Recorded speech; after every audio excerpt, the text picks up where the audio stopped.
These are the players. So this is what we have here.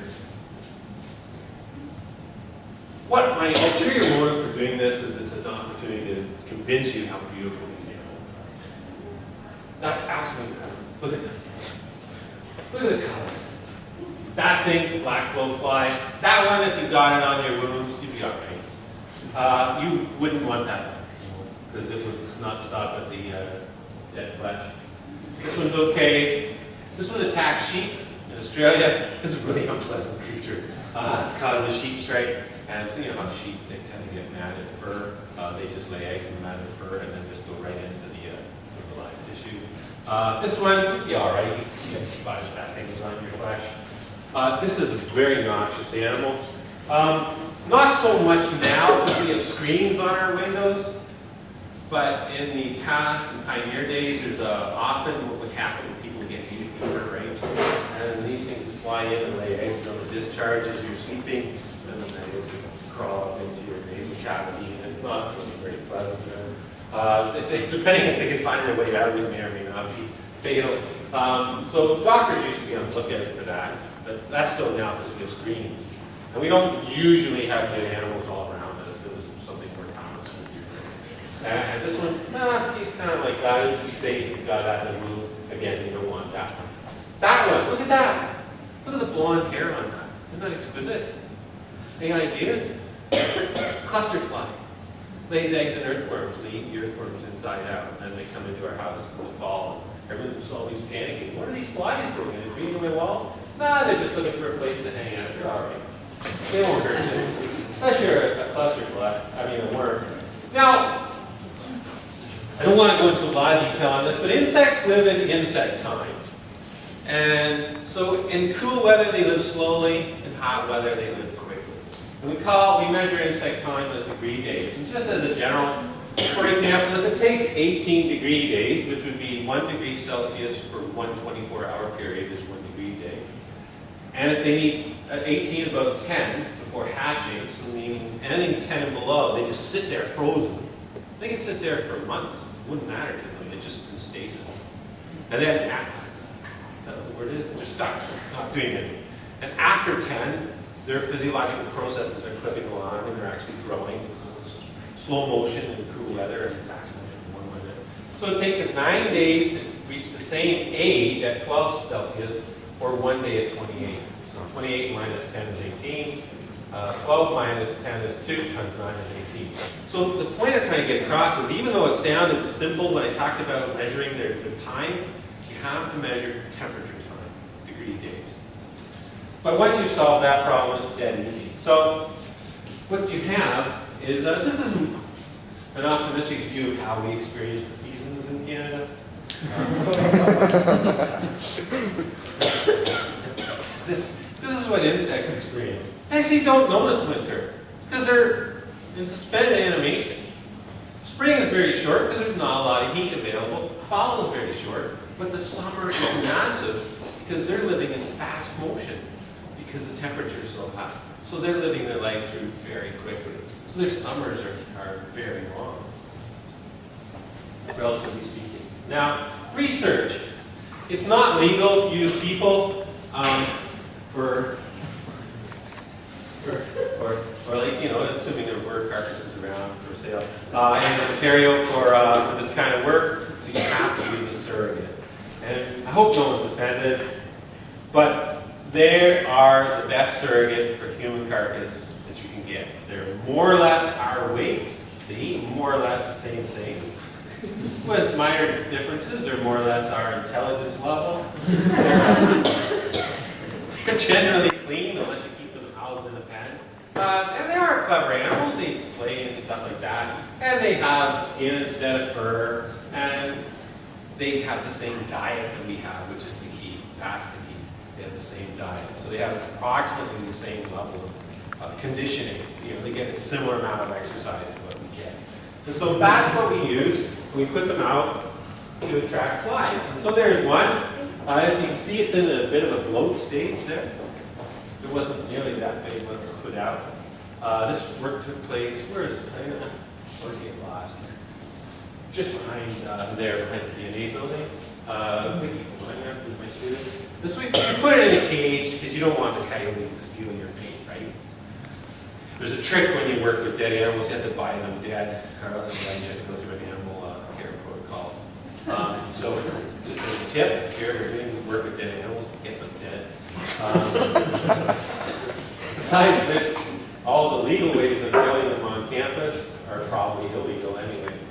So you take your dead pigs, put it in a cage, stop the coyotes. What happens then is people walking their dog will report you to the security, even though you have your name written clearly that this is a pig.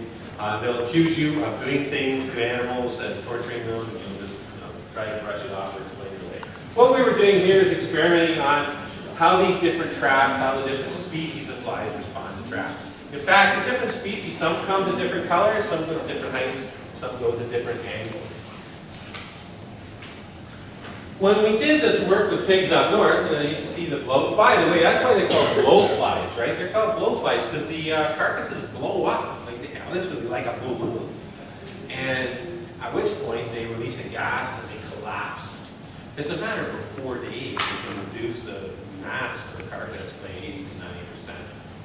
Basically, what was meat is now a maggot, which is now crawling away into the ground. Incredibly fast. Very good at recycling nutrition. If you think of the ecology of the system, they take nutrition that otherwise might be locked away. They get it back out there for other insects to eat, other animals to eat those insects, and then we can really get that nutrition, reintroduce it in the food chain. They have an unlovely task, admittedly. It's probably healthy that they're repulsive. because these are probably some of the most dangerous disease-ridden places that you can go to, the carcass. Like, you don't go near carcasses as a rule of thumb. If you can. I've done it. But what you have, if you go into the bush, just north of here, you don't necessarily get flies colonizing. You get these guys here, beetles. These are Necrotes ceramensis. You've probably seen them. Great big guys like this. They're amazing. If you disturb them, they'll squirt some noxious fluid at you, which kind of stings and stinks. These are their grubs, their larvae. You see they're all pouring off the base of this pig carcass here.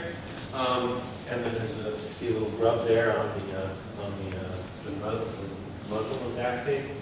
And again, you see the pictures, a close-up of it. And they also, just like blowflies, have the ability to liquefy tissue. So there's some liquefied pig tissue. And two, look at it, very solicitous parents, you know, two offspring with it. Kind of a cute scene, really.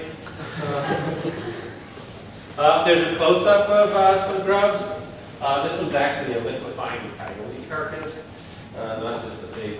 And there's a nice one. There's a fisher. I have lots of friends who are trappers, and when they the fur, you know, it's like the trade in Ontario here.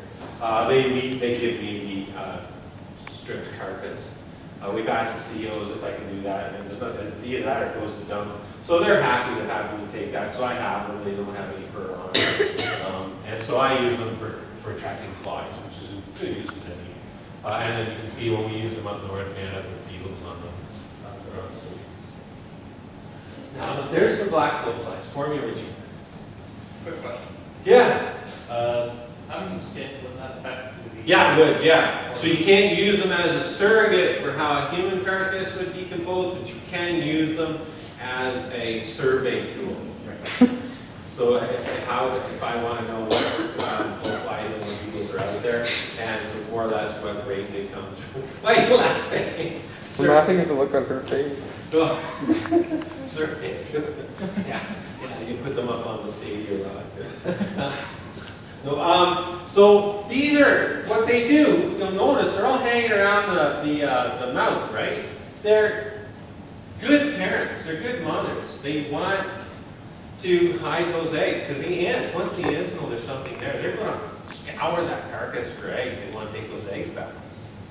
And so what these do is they crawl up the gut, they crawl in the eyes and the anus, trying to get those eggs tucked away out of harm's way so nothing will take them, nothing will steal them. Wasps, bees, ants, you name it, they're all earwigs are scouring carcasses looking for fly eggs to get them. So the flies have a bit of a job trying to hide those things. Those are just dung flies. I just happen to think that those are a pretty looking animal, so so I just put it in. It has really nothing to do with this talk. Except just to convince you that there's all different kinds of flies out there, and no nutrition goes to waste. So it does kind of have a unique point of view. These are males regarding their precious patch of dung. And also to build on that theme that although that's an unlovely sight on the surface, it's really quite remarkable when you look at the color of that.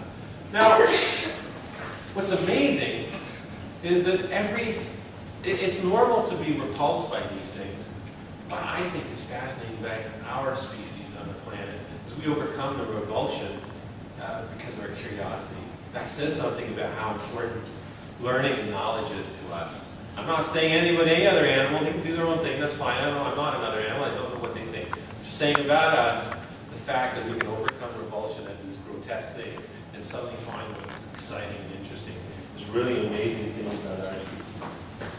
Here's that formula gene. I mean the Polenia again, the one that always that attacks earthworms. You can see that blonde hair on it.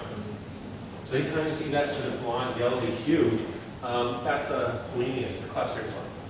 They come to carrion all the time. You wish you could use them for something, you can't.